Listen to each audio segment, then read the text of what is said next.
Hey everybody, here we are on Monday, and the good news is, got my workout in today. I'm going to continue to do the row machine this week. The detox is over. That's also good news. That ended Saturday.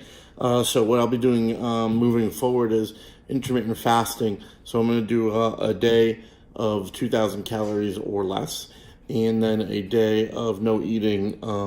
You are allowed to eat up to 500 calories if you need to, but have to keep it under that.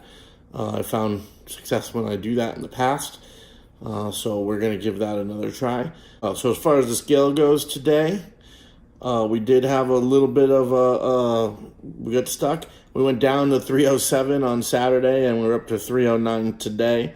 Apparently I ate a little too much chicken this weekend, but we expect setbacks along the way, and they're not going to stop us. Again, thank everyone for your support, and I will post everything as normal today, and we'll see you again tomorrow. Thanks, bye.